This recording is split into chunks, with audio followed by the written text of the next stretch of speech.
Madame, Monsieur, merci de rester fidèle à Canal Congo Télévision à travers votre magazine kiosque tous les matins 9h30 sur Canal Congo Télévision et Radio Liberté Kinshasa. Nous sommes là pour vous servir. Alors, c'est déjà les débuts de week-end, c'est vendredi, c'est le dernier numéro de kiosque de la semaine. À l'affiche ce matin, Christian Emango sera face à Mike Yardidiana et avec eux, nous allons analyser, ils vont débattre autour de sujets ci-après. Tout d'abord, le chef de l'État, Félix Tshisekedi Tshilombo, a été élevé au rang de docteur honoris causa par l'université de Kinshasa. Nous en parlons ce matin et toujours le président de la République a allégé les mesures de l'état de siège dans les provinces du Nord et Sud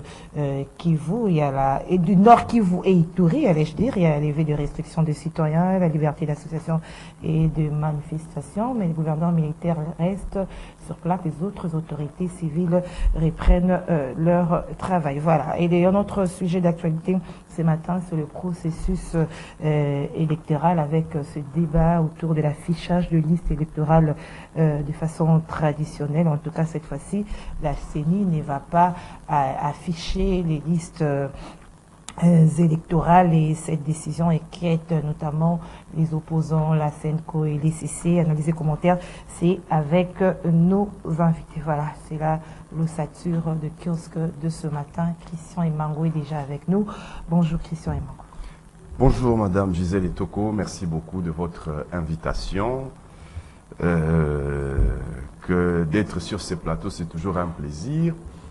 Que de rencontrer les contradicteurs de haute facture sans que ce soit une occasion de pouvoir donner l'impression qu'il y aurait un acharnement personnel ou une inimitié entre nous, mais c'est juste une question de débat démocratique auquel nous tous nous devons nous lancer, et il faut accepter les règles de jeu, il faut avoir la sportivité, parce que la dernière fois lorsque j'étais sur ce plateau, j'ai eu l'impression que mes contradicteurs, soit qu'ils se sont sentis gênés, soit que c'était un manque d'arguments, et c'est ça qui a poussé à l'énervement, mais rien de cela. Il faut tout simplement, dans un débat démocratique, trouver de quoi rétorquer à ce qu'il vous est fait comme observation. Et donc, je commencerai par, en prenant la parole, le premier aujourd'hui, c'est d'attirer d'abord l'attention sur un fait. Je ne sais pas pourquoi, à ce jour, c'est comme à titre des biscuits de l'émission, c'est que l'honorable Mike Mukebai, député provincial, parce qu'à ce jour, si je pose la question à la population quinoise, s'ils peuvent me citer 5 députés provinciaux qu'ils connaissent, je pense que même du bout de doigt, ça va être difficile. Mais le premier à qui on va penser d'abord, c'est l'honorable Mike Mukebai, parce que durant ces 5 années de mandat ici, il n'a fait que travailler pour dénoncer, pour faire remarquer que la ville de Kinshasa allait dans sa dérive, que la ville de Kinshasa n'était pas dirigée. Aujourd'hui, on entend, nous sommes tous dans le même pays, nous avons tous les mêmes crises, mais parmi les provinces plus grandes contributrices au budget de l'État, on cite notamment la ville de Kinshasa. Mais qu'est-ce qui fait qu'aujourd'hui, la ville de Kinshasa, qui était autrefois Eldorado, beaucoup de Congolais quittaient d'autres provinces pour venir à Kinshasa, mais aujourd'hui, ce sont des Quinois qui préfèrent aller ailleurs. Est-ce que vous... Oui, il y a des Quinois aujourd'hui, mais il y a même une vidéo qui circule dans les réseaux sociaux où on demande à un Quinois où est-ce qu'il peut vivre. Il dit Sora Okinata Boganatangunda na Katanga. Il y a une vidéo qui circule dans les réseaux sociaux. Non, pas en Europe, il préfère aller de l'autre côté là-bas. Il y a les lois là-bas. Il y a dans le Haut-Katanga ici, il y a quand même des provinces où on voit un petit changement. Mais à Kinshasa, il n'y a rien qui s'est fait, alors que nous tous, nous sommes dans les mêmes situations. À Kinshasa, toutes les grandes sociétés ont leur siège social ici, qui payent des impôts, mais que l'on ne retrouve jamais, la population congolaise n'a jamais palpé cela. Tout ça parce que il y a une mauvaise gouvernance dans la tête de cette province-là. Lorsque Mike Moukeba il prend position, vous savez comment il a été d'abord persécuté au début du mandat, parce que arrêté pendant 7 mois, et finalement c'est la Cour constitutionnelle qui va décider. Alors là, je donne le coup de chapeau au président juge Funga, à cette époque-là, qui va décider à ce qu'il soit libéré. Mais aujourd'hui, avec les querelles Union Sacrée, il faut absolument que vous soyez de ce camp-là pour que vous ne soyez pas arrêté. Mike Moukeba, il se retrouve encore en prison 5 mois. Parce qu'il n'est pas de l'Union Sacrée. Oui, justement parce qu'il n'est pas de l'Union Sacrée. Parce que je vous assure que les jours où il va décider d'entrer à l'Union Sacrée, c'est le lendemain qu'il sera libéré. Et les autres qui ne sont pas de l'Union Sacrée, est-ce qu'ils sont aussi sous le verrou? Oui. Nombreux. Vous pouvez me donner l'exemple d'une seule personne qui est dans l'Union Sacrée et qui est en prison. Qui a d'ailleurs, dont on a même les preuves les plus tangibles possibles qu'ils ont commis des infractions. Vous pouvez me citer le nom, ce n'est peut-être pas votre rôle aujourd'hui, ni votre place, ni moi-même aussi de vous poser des questions, mais j'en connais pas qui sont de l'Union Sacrée. Mais vous ne direz pas aussi que tous les opposants sont en prison, Christian? Mais je vous dis, Jean-Marc Abound est en prison, il est opposant. Vous montrez-moi l'interface de l'autre côté. Fayoulou est opposant, et d'ailleurs il tient des propos peut-être très choquants. Non, mais c'est parce que dans la même opposition, moi je vous dis aujourd'hui, Fayoulou peut effleurer cela, quand bien même, vous savez qu'au début, c'était parce qu'il y avait une réaction populaire. Mais vous savez qu'au début de ce même mandat ici, il y a un mandat qui avait circulé dans les réseaux sociaux comme quoi elle était adressée, décernée à Martin Fayoulou. Des rumeurs. Mais quand bien même c'était des rumeurs, mais vous avez vu la réaction populaire. Et ça s'est arrêté. Donc s'il n'y avait pas cette réaction populaire, là même Fayoulou serait aujourd'hui en prison. Vous voulez dire quoi? Si on met des faits, on va pas l'arrêter. Et c'est le cas aujourd'hui de Mike Moukeba, et j'invite la population à pouvoir ouvrir grandement les yeux là-bas, parce qu'ils ont eu un député provincial qui n'a de cesse dénoncer les violations dont les Quinois étaient victimes et qui venaient de la part du gouvernement provincial, qui n'a de cesse dénoncer la maltraitance que vit le peuple congolais du chef de l'Union Sacrée, mais que dès que vous prenez pareille position, dès qu'on sait que c'est vous qui êtes en train de mobiliser pour les manifestations publiques, vous savez que c'est parti de là, sachant qu'il était l'une des personnalités qui savait mobiliser le peuple contre différentes violations. Non, oui, mais si c'était par rapport à ces propos-là qu'on les juge, pourquoi on les garde en prison sans motif? Okay. Pourquoi il n'est pas jugé par rapport à ces propos-là? Pourquoi la Cour constitutionnelle s'est assise sur le dossier Moukeba jusqu'aujourd'hui? Si c'était pour ces dossiers-là, mais qu'on les juge. Si on ne veut pas les juger, c'est qu'il a été arrêté pour une autre raison. Il a été arrêté tout simplement pour qu'on puisse le faire taire. C'était ça l'objectif. Et depuis qu'il est en prison, c'est difficile pour lui de pouvoir encore exercer ses libertés fondamentales. Et c'était ça l'objectif. Voilà la raison qui a fait en sorte que... C'est votre biscuit. Oui, c'est l'attente de votre co-débatteur, Diana, qui va nous rejoindre dans peu de temps ici dans ce plateau de kiosque. Mais cela ne nous empêche pas d'aborder les premiers sujets. On peut commencer par les titres décernés au chef de l'État. À l'évidence, oui. Docteur Honoris Causa. Le chef de l'État désigné docteur Honoris Causa de l'université de Kinshasa. Eh bien, nous n'avons pas été dans les secrets des dieux, mais nous estimons que des professeurs d'université se sont réunis et ont délibéré, ont estimé que, au vu de ce que Félix Tshisekedi avait à réaliser au cours de son mandat, il était temps de lui décerner ce titre-là de docteur Honoris Causa. Nous n'avons pas grand-chose à émettre comme commentaire là-bas, mais les seuls constats que... les seuls... C'est en fonction, c'est lui... Bon, je ne connais pas ce règlement qui dit que lorsque un homme politique est encore en fonction, il ne faudrait pas lui décerner. Bon, je n'ai jamais... chancelier des universités. Oui, je n'ai jamais consulté ce règlement-là. Donc, comme je l'ai vu dans les réseaux sociaux, je me réserve encore d'émettre des commentaires là-dessus, sauf que je voudrais seulement attirer l'attention de nos professeurs. C'est qu'il ne faudrait pas qu'eux-mêmes puissent nous lancer des messages qui nous fragilisent dans certains combats que nous menons pour leurs intérêts aussi. Parce que je ne peux pas comprendre que des enseignants de l'université qui chaque jour disent qu'ils sont impayés, qu'ils sont sous-payés, qu'ils sont mal payés, mais c'est eux-mêmes qui décernent le titre de Nourice Kaousa au chef de l'État. Non, mais ça ne peut pas empêcher. Mais c'est justement ce que j'ai dit. Alors nous autres qui ne sommes, nous aspirons à devenir enseignants comme eux.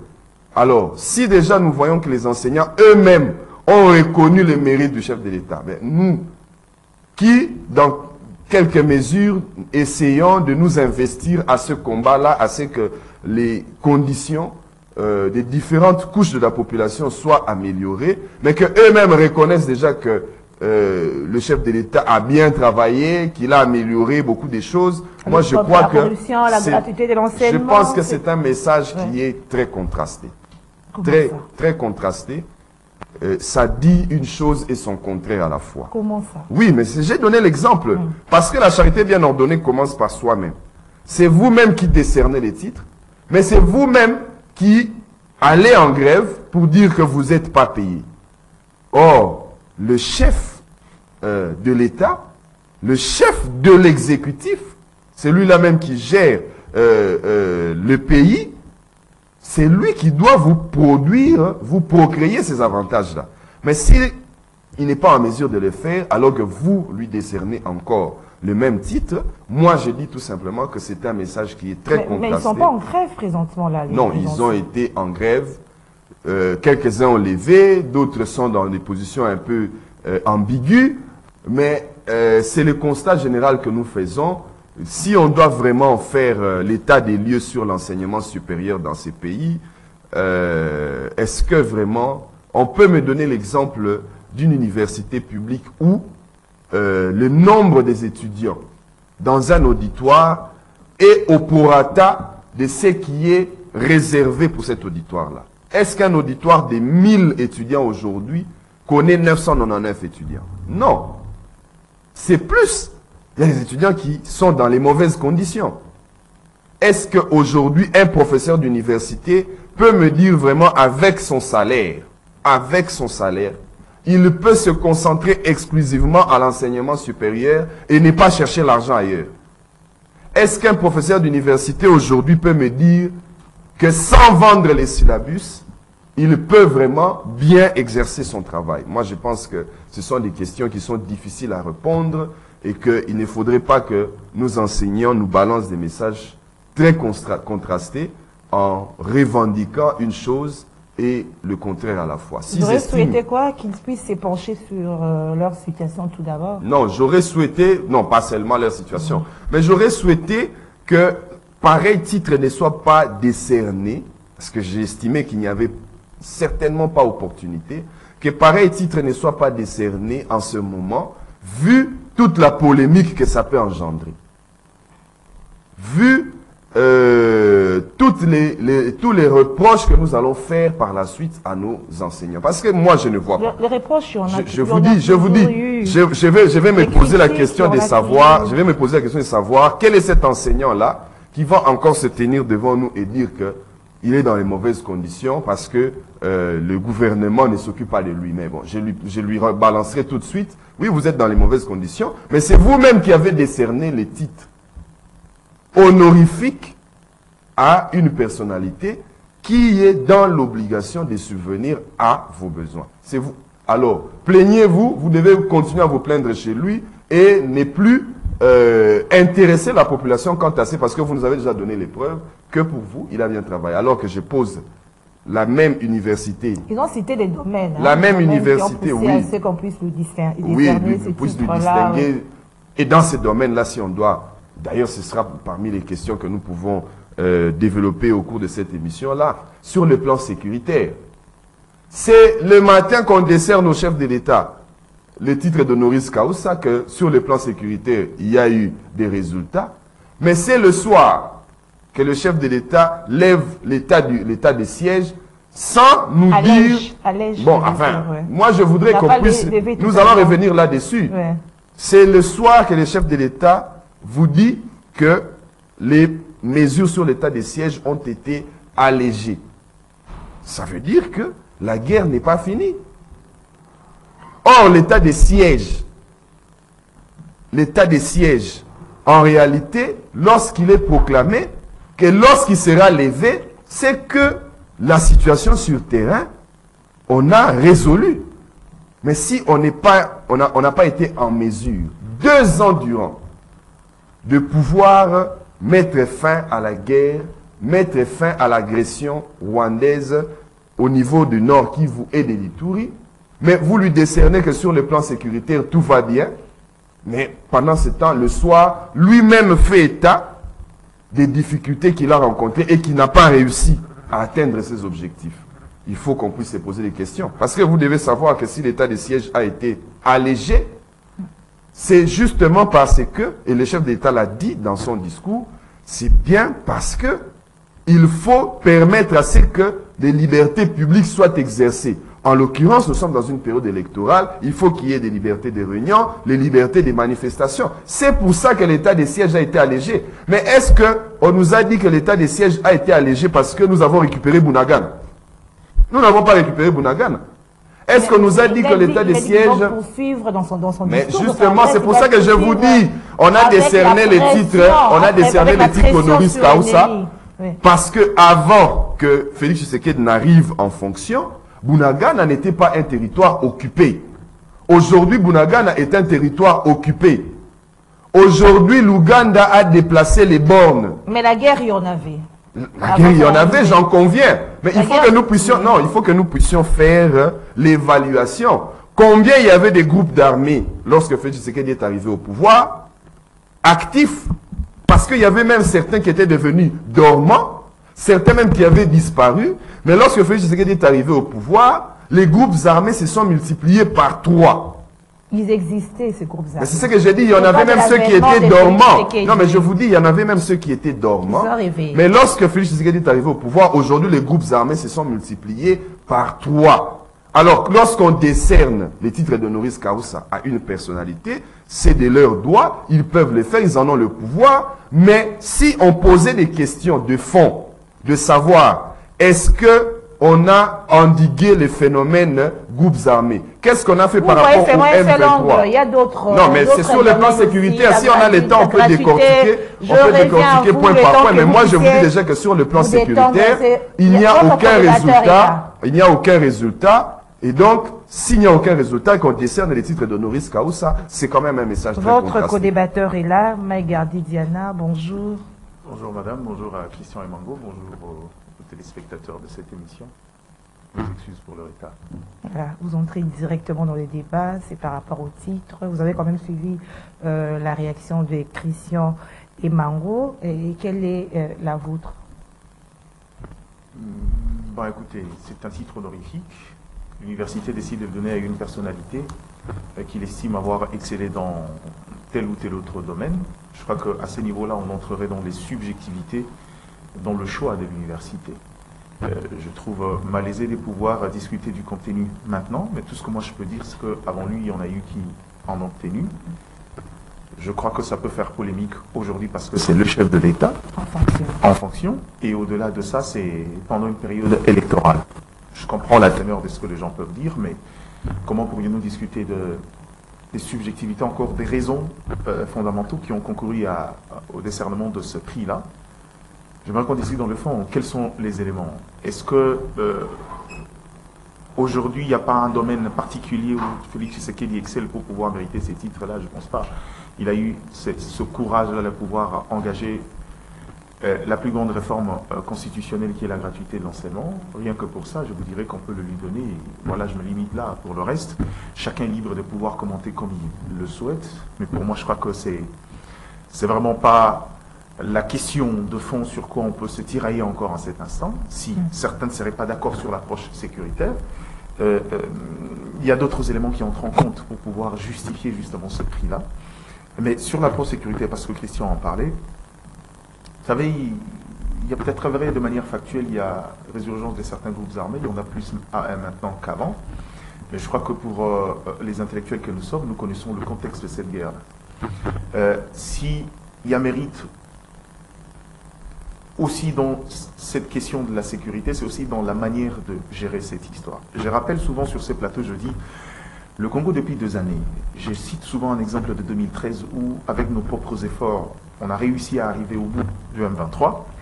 Mais le comble, c'est qu'après avoir récupéré nos terres, après avoir défait ces mouvements rebelles, on s'est retrouvé autour d'une table en train de négocier, faire des compromis qui continuent à plomber la République jusqu'à aujourd'hui. C'est pour vous prouver à suffisance que derrière cette guerre-là, le Congo, j'ai l'habitude de le dire, est seul.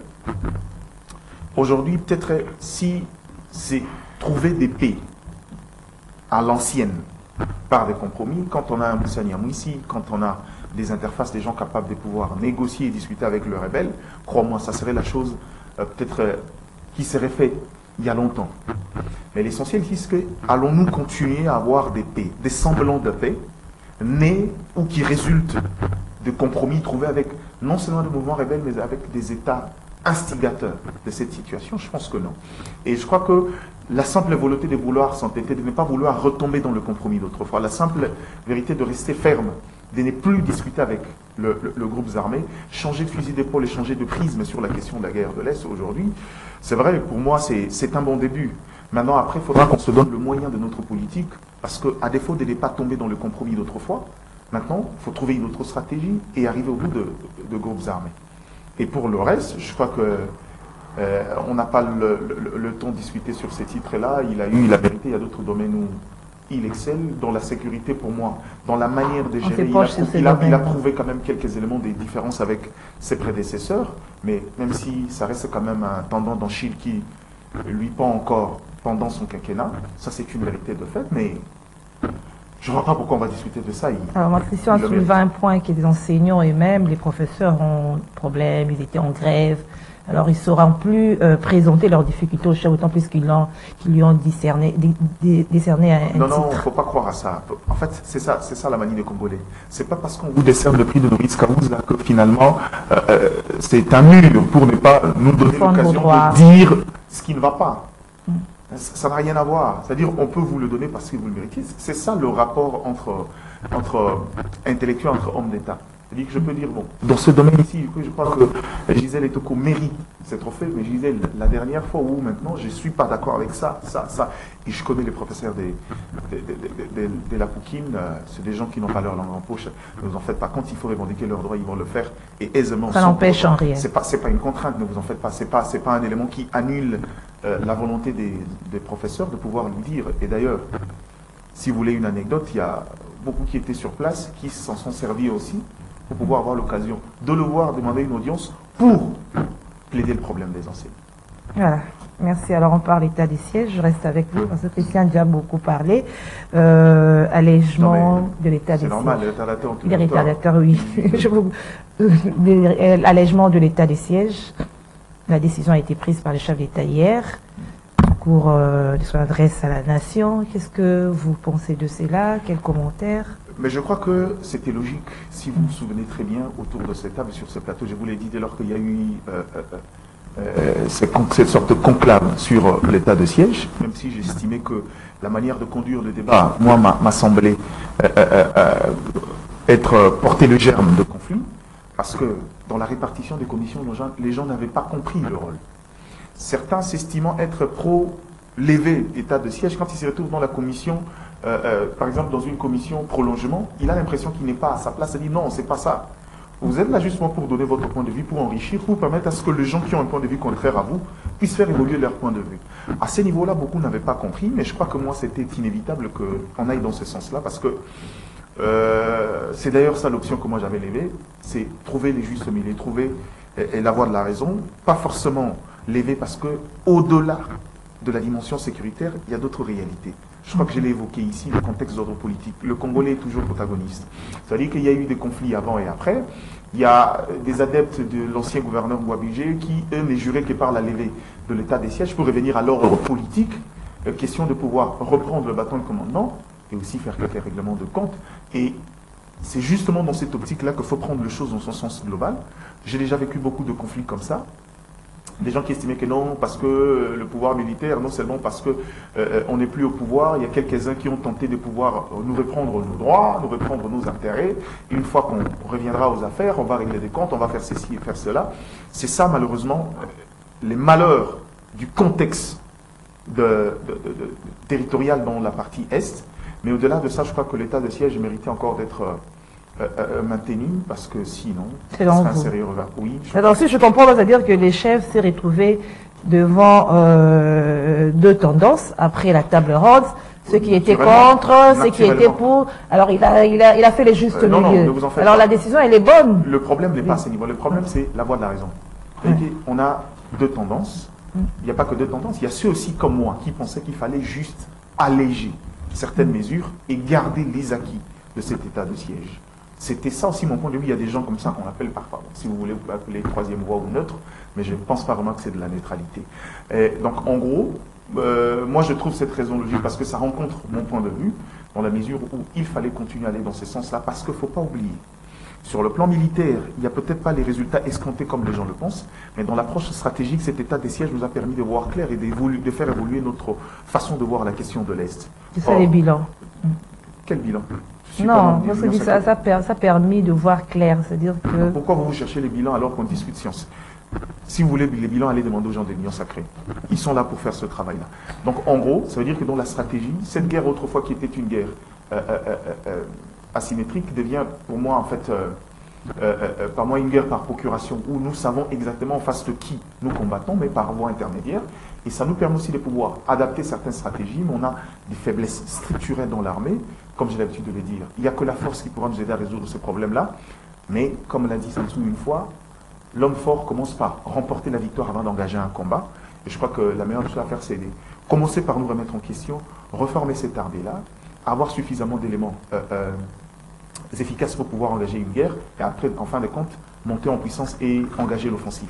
Mais sinon, dans la question de l'état de siège, si il faut répondre à votre question, je crois que pour moi, la décision rencontre mon point de vue, je l'ai déjà dit et je vais me le répéter, et je pense qu'ici, pour des raisons aussi d'ordre électoral, aussi pour des raisons d'ordre social, ou sociétal si vous voulez. D'ordre électoral, c'est-à-dire quoi? D'ordre électoral, c'est-à-dire qu'il y a des zones où il y a ils ont le droit de pouvoir aller voter, il faut alléger, il faut octroyer certaines libertés qui ont été restreintes par le contexte de l'état de siège. Mais au-delà de ça, le contexte social, je vous ai déjà dit pour le raison de modèle économique, quand vous êtes dans une population qui vit dans une zone souvent qui subit des guerres à répétition, quand vous avez un modèle économique presque par terre où les gens vivent de l'économie traditionnelle, le champ, la pêche, l'élevage et autres, quand vous restreignez la liberté, c'est-à-dire que vous clouez également la population, vous le contraignez parfois à vivre pire que la réalité de la guerre.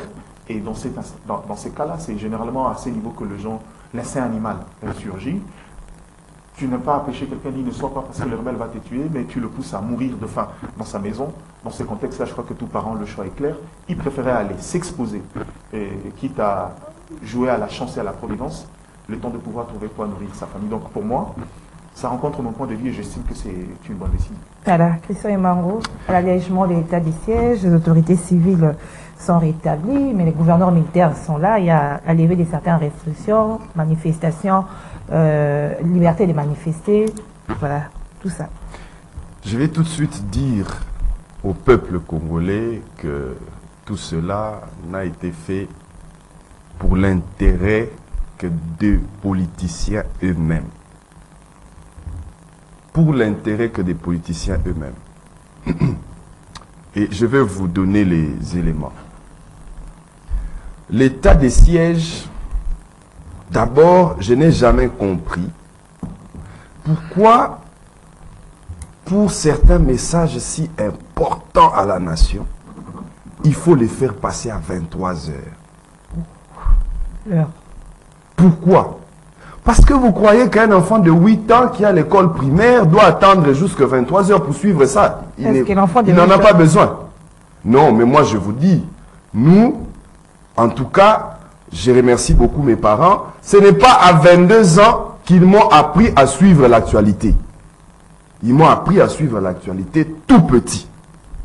À 20 heures, on savait nous tous qu'il fallait être devant la télé pour suivre l'actualité. Parce que même à l'école primaire, on nous dit, c'est qui le président de la République?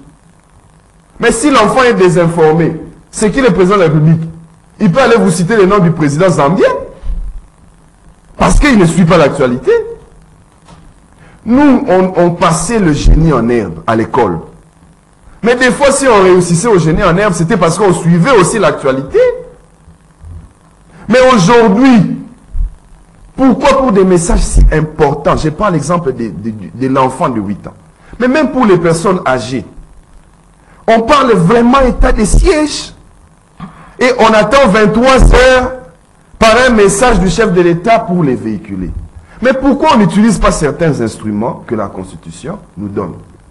La Constitution vous dit que pour pareil message, par exemple, d'une aussi grande importance, il y a un article de la Constitution qui prévoit que les chefs d'État peuvent venir les lire devant les parlements. C'est pour des raisons de solennité.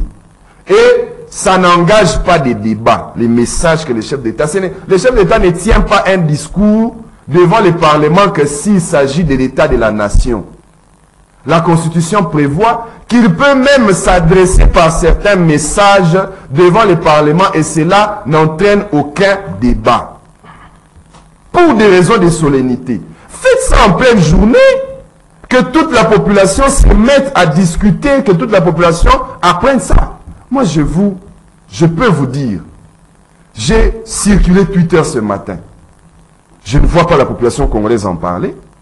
J'ai circulé Twitter ce matin. Ils n'ont pas suivi. Personne n'a suivi ça. Oh. Peut-être que même nous le surprenons quand nous sommes en train d'en parler ici sur le plateau. Peut-être que nous le surprenons. Personne n'a suivi ça. Alors qu'il s'agit de l'état de siège. Alors vous remettez en cause l'heure. Déjà, je remets en cause la communication. On a fait ça sciemment pour que le peuple congolais ne soit pas intéressé à ce qui va se passer là-bas. Parce que je n'ai jamais vu le chef d'État tenir un discours sur l'état de la nation où on l'applaudit, où il vient dire tout son programme qu'il a eu à réaliser à 23 heures. Pourquoi il ne vient pas à 23 heures? Pareille circonstance. Pourquoi pour l'état de siège, il faut... Et on vous annonce ça. Communication très importante de la présidence à 23 heures. Alors, les fonds. Je trouve que c'est quand même ne pas avoir du respect envers le peuple congolais. Communiquer à temps, rendez ça un peu plus solennel pour nous permettre d'avoir l'information. C'est un droit constitutionnel. Alors pour le fond, je disais que ça n'a pas été fait pour le peuple congolais.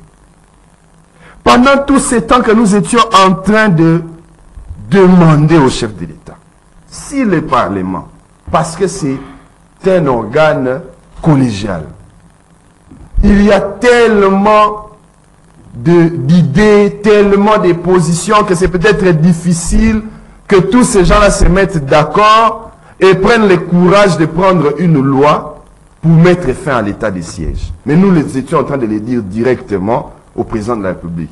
Mettez fin à l'état de siège, ça ne nous rapporte rien. Et les autres disaient il faut laisser l'état de siège. Il y avait des avis divergents. Mais nous, la position que nous autres nous étions en train de prendre, c'était de mettre fin à l'état de siège. La meilleure position. La meilleure position, et vous en convenez. L'état de siège. Oui, pourquoi?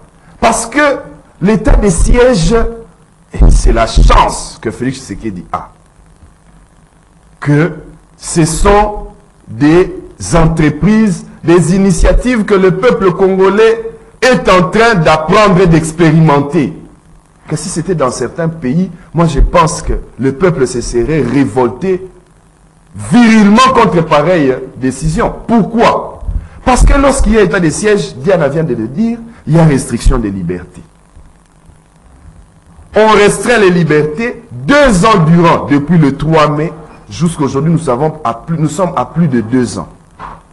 Mais la Constitution dit clairement, nous tous nous le savons, que c'est une situation qui est exceptionnelle. Même le chef d'État l'a répété plus d'une fois dans son message d'hier.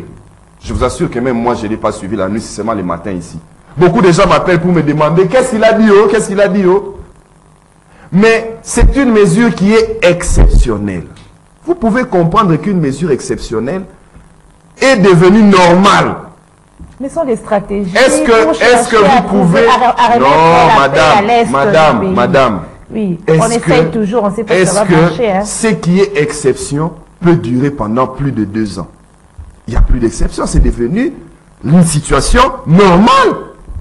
On a restreint les libertés des Congolais pendant 2 ans. Pourquoi? Parce qu'on leur a dit qu'ils étaient en pleine guerre. Or, pendant cette situation exceptionnelle-là, qu'est-ce qu'on devait faire?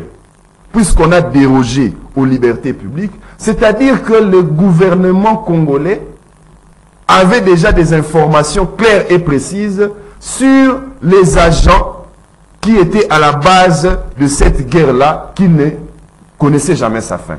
Et donc, en prenant la décision d'aller en état de siège, c'est d'abord pour 30 jours, et puis le Parlement va commencer à proroger tous les 15 jours, mais on estime que au plus tard dans les 90 jours, on peut endiguer ce phénomène-là. Il fallait déjà endiguer depuis. Aujourd'hui, normalement, au bout de 90 jours à peu près, si on avait constaté que cette stratégie n'a pas marché, il fallait se rebiffer et mettre fin à l'état de siège. Bon, on a fait des ans. Au contraire, on a continué avec ça. Maintenant, quand je dis que c'est bien, ça a été fait dans l'intention de... Seulement dans le seul intérêt des politiciens, et c'est pour ça que vous avez vu que la communication s'est passée à 23h. Eh bien, pourquoi? Pourquoi? Parce que vous vous imaginez que lorsque on vous dit qu'on met fin à l'état de siège, mais quelles sont les raisons qui ont fait en sorte qu'on mette fin à l'état de siège? On n'a pas mis fin, on a allégé. Je vous dis que la Constitution n'utilise pas l'expression alléger l'état de siège. Et j'allais venir sur ce point-là. Mais lorsqu'on met fin à l'état de siège, pour quelles raisons on a mis fin à l'état de siège? On a mis fin à l'état de siège pour des raisons électorales. Selon vous? Non. Selon le discours du chef de l'État lui-même. Nous a-t-il dit qu'on a récupéré certains territoires, comme je le disais tout à l'heure ici? Oui, il a dit l'état de siège est allégé dans certains territoires que nous occupons. Lesquels? Après avoir suivi les responsables des institutions... Et non, mais le chef de l'État s'est adressé. Non, le chef de l'État s'est adressé à la nation. Le chef d'État ne s'est pas adressé à ces personnes-là qui lui ont fait des rapports. Il s'est adressé à la nation. C'est-à-dire que la même nation qui est de ce coin-là sait vérifier que si on nous dit que dans tel territoire on a récupéré, la population qui y vit va nous confirmer. Mais on ne nous a pas dit où est-ce qu'on a récupéré. Mais on vous dit on a allégé. Mais en réalité, on a allégé pour les 2 provinces, mais c'est simplement pour des raisons électoralistes. Vos soucis de restreinte des libertés publiques, on s'en moque. C'était pour des raisons électoralistes qu'on a allégé. Mais je termine en disant, excusez-moi madame Gisèle, j'ai beaucoup parlé, je ne vais pas monopoliser la parole. La Constitution dit ceci, en son article 145. En cas d'état d'urgence ou d'état de siège, le président de la République prend, par ordonnance délibérée en Conseil des ministres, les mesures nécessaires pour faire face à la situation. Lorsque le chef d'État nous dit qu'on a allégé, mais on a allégé comment? Où est l'ordonnance où on peut constater les modalités de cet allègement? Où est cette ordonnance-là? Je donne raison aujourd'hui à Kabound qui disait que le pays est dirigé vaille que vaille. Vaille que vaille. Pas d'ordonnance, on a allégé comment? Ça va s'en suivre. Est-ce que si je vais dans un territoire, je tiens une réunion là-bas, on viendra me dire, ici on t'arrête parce qu'il n'y a pas allègement, mais si je vais dans un autre territoire, on me dira, ici il y a allègement. C'est où qu'on a allégé? Alors, on passe à un autre sujet, vous allez répliquer. Non, il n'y a rien à répliquer, je pense que... Il n'y a rien à dire. Il va avoir carrément... Je vais faire mon commentaire. C'est pas répliquer. Je parle l'esprit belliqueux généralement. Je crois que je comprends logiquement, mais il y a un problème. Parce que dans les mesures d'encadrement de l'état de siège, selon l'esprit de la disposition lue par Christian Emango, on laisse la latitude au chef de l'État de trouver, selon la convenance, selon le contexte, les mesures possibles pour pouvoir encadrer cet état de siège. Ça veut dire qu'il a la liberté à ces niveaux-là. Si dans cette liberté-là, il y a ce qu'on appelle une disposition, lui parle de l'ordonnance. Ok. Vous pensez que le chef de l'État viendra parler de l'allègement de l'état de siège sans qu'il y ait des dispositions légales? Je ne pense pas. Quand il vient en parler, ça va de pair. À qui des droits? Parce que les gens qui appliquent cet état de siège-là ont besoin des dispositions claires et nettes pour pouvoir le faire. Les institutions ne parlent pas par voie orale, parlent par voie d'écrit. Donc en gros, il y a des dispositions, ce qu'on appelle les mesures d'encadrement de l'état de siège, qui sont des textes sur base duquel on établit même un jugement de valeur pour évaluer cet état de siège et après, en fin de compte, évaluer même l'efficacité de chaque mesure mise en place. Donc à ces niveaux-là, il ne faut pas s'en faire. Je ne pense vraiment pas qu'on atteigne ces degrés de médiocrité. Maintenant, dans la notion du temps aussi, il a peut-être raison quand il pense que non, c'est fait à 23 heures pour éviter les gens, mais vous êtes du média, vous savez comment. Il y a ce qu'on appelle 2 heures de pointe. C'est 23 heures. Les heures de pointe. 21, on a 2h23, c'est les heures de grande audience. C'est d'ailleurs pour ça qu'il y a ce qu'on appelle un call to action. C'est-à-dire, à partir des 19h-20h, on vous annonce qu'il y aurait une communication à 23h. À 23h, on suppose qu'aucun travailleur n'est dans son lieu de travail, ou à la limite, la majorité des travailleurs se retrouvent à la maison et chacun a la possibilité de suivre. Ils ne dorment pas. Non, je vous dis. Somnolent. S'il vous plaît, quand vous parlez de somnoler, nous le savons. Je vous parle, moi je viens du média, 18 années de carrière.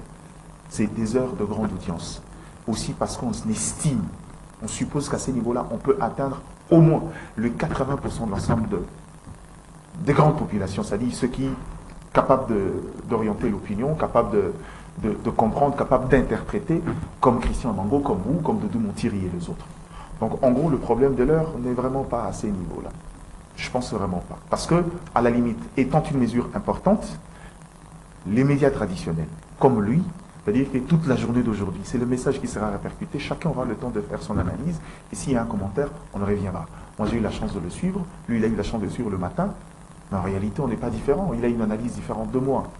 C'est vraiment pas dans l'idée de pouvoir exclure une certaine catégorie, ça serait de mauvaise foi de le dire ainsi. Ils ont peut-être fait un choix, j'ai toujours dit, les gens qui gèrent la communication au niveau de la présidence, ce sont des simples journalistes. Le journalisme n'a rien à voir avec la communication institutionnelle. Merci. Salama fait beaucoup souvent du journalisme. Et dans le fond, l'état de siège, c'est comme je revenais, je comprends le point de vue de Christian Mango. Moi, j'ai mon point de vue. Quand il parle de la Constitution, je lui ai déjà expliqué que cette mesure-là est une mesure qui définit juste, mais les mesures d'encadrement en interne, la composition, les contenus de l'état de siège est fait dans un autre texte qui n'est pas de la Constitution, qui donne même la latitude au chef de l'État de le définir tenant compte du contexte. Et c'est sur base de ces documents que le Parlement décide d'évaluer, de voir s'il faut le renouveler ou pas. À ces niveaux-là, le texte existe. Et quand il vient en parler, ça veut dire qu'au départ, il y a eu un document signé pour pouvoir annoncer aux étendus sous occupation, sous état de siège, de savoir que dans telle localité, il ne pouvait pas se mettre là à lire toutes les localités. Dans les dispositions pratiques, on les aura. D'ailleurs, moi, je lui promets, dès qu'on finit le plateau, si pas maintenant, d'ici 1 heure, je peux en avoir et les lui envoyer. Quelles sont les localités exactement qui bénéficient de cet allègement dans la restriction de certaines libertés. Merci, Au-delà de ça, merci. l'état de siège, pour moi, ce n'est pas le moment de pouvoir lever. Ok, chacun a son point de vue, chacun a sa lecture. Voilà, alors on est déjà presque à la fin. Le temps de dire une minute pour le. C'était quoi le deuxième sujet? C'est la CENI. C'est par rapport à l'affichage de la liste, des listes électorales. Okay. La CENI ne va pas afficher, les voix s'élèvent pour dire. Les gens s'inquiètent par rapport à cela. La CENI a évoqué certaines raisons. Les vandalismes, la dégradation due aux intempéries, d'autant plus qu'ils sont pendant la saison de pluie. Est-ce que c'est fondé, ces raisons? Et qu'est-ce qui justifie, selon vous, cette décision de la CENI? Non, mais la CENI n'a pas dit qu'il ne va pas publier. La CENI accuse un retard. Et c'est justement en donnant ces quelques raisons que vous venez d'évoquer. C'est-à-dire qu'il serait aussi discriminatoire de pouvoir publier les listes dans certains coins et ne pas le faire d'autres. Autant mieux le faire de manière simultanée, non seulement pour pouvoir éviter cette forme de discrimination, mais permettre aussi aux acteurs politiques, qui sont le vrai ténor du jeu, de pouvoir évaluer si finalement ces listes-là publiées sont authentiques ou pas. C'est-à-dire, à la limite près, il ne faudra pas donner un double travail aux États de siège. Je crois qu'ils en ont parlé avec les différents leaders politiques aujourd'hui, des candidats à l'élection présidentielle, lorsqu'ils sont allés rencontrer Denis Kadima, qui aussi fustigé un peu l'audit externe du fichier électoral. Il a dit, ces fichiers-là, chaque électeur, liste de chaque électeur sera publiée dans un délai tel que défini par la loi.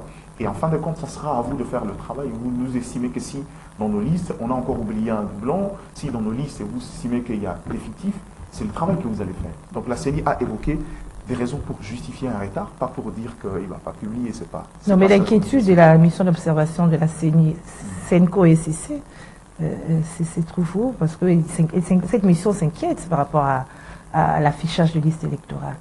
Oui, mais la SENCO, quand vous parlez de la SENCO depuis toujours est dans une approche anxiogène, s'inquiète comme d'habitude. Citez-moi un processus électoral où la SENCO ne s'est pas inquiétée de l'ensemble du processus électoral. C'est dans des habitudes. Ils n'ont pas tort, on leur a donné, en tant que société civile, on leur a donné ce travail-là, de gatekeeper, d'arbitre, de surveiller. Ils ont le droit de monter au créneau, ça c'est pas un problème. Ils disent s'inquiéter, logiquement. Les inquiétudes à ces niveaux-là cesseront le jour où la CENI va publier, on passera à autre chose. Mais tant que la CENI ne le dit pas, la CENI est un organe technique qui donne ses raisons, mais il ne faudra pas demander à l'Église de pouvoir croire la CENI sur parole. Ça c'est une vérité. Mais le plus important, c'est que cette CENI-là puisse le publier et, comme convenu, permettre aux autres de pouvoir s'y fixer un tout petit peu. Et à la limite près, cette liste résoudra aussi beaucoup de problèmes, mais suffisamment si on aura le temps, on y reviendra.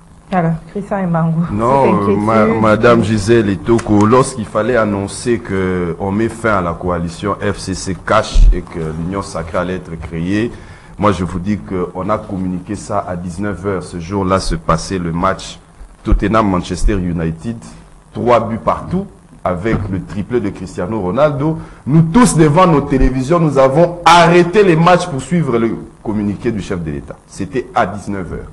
Ça, c'est quand on veut donner la solennité. Mais quand c'est l'état des sièges, c'est à 23h. Personne ne suit ça. Alors, pour ce qui est de la CENI, non. Je pense que le président Kadima doit, à certains moments, je cherche l'expression, s'abstenir de tromper la vigilance du peuple congolais.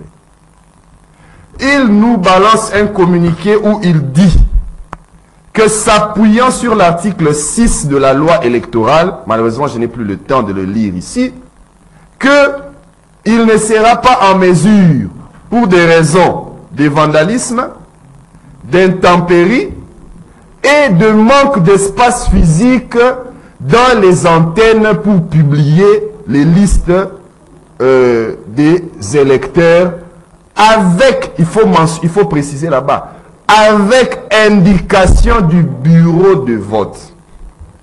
Mais la mission d'observation SENCO SCC s'est plaint en 2018 que les résultats des élections ont été proclamés, mais ce n'était pas bureau de vote par bureau de vote, centre de vote par centre de vote. On nous a seulement balancé directement Félix Tshisekedi 7 millions, Fayoulou 6 millions, mais en vertu de quoi? Et vous savez pourquoi Kadima refuse de publier?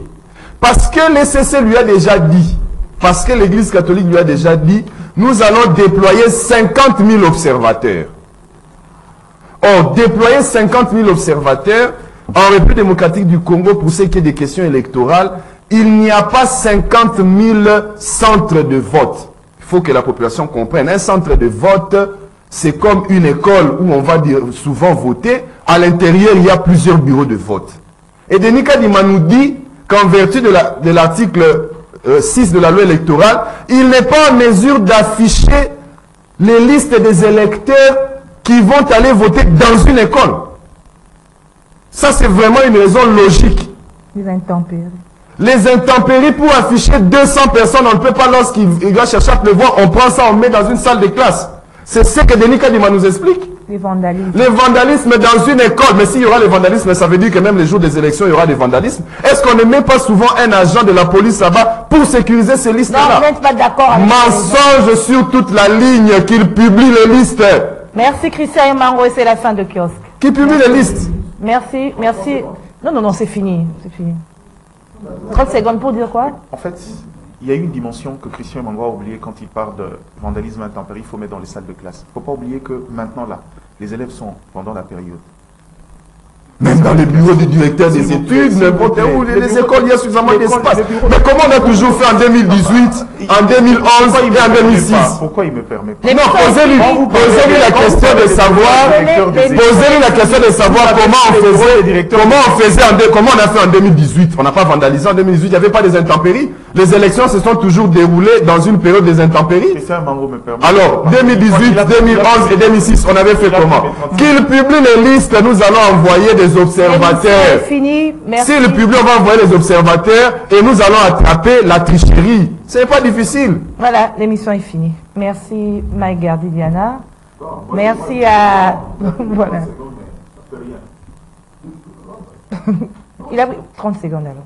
J'étais en train de... Oh, il faut dire directement. Merci. L'émission est finie. Merci Christian et Mango. Merci Mike Gardi Diana.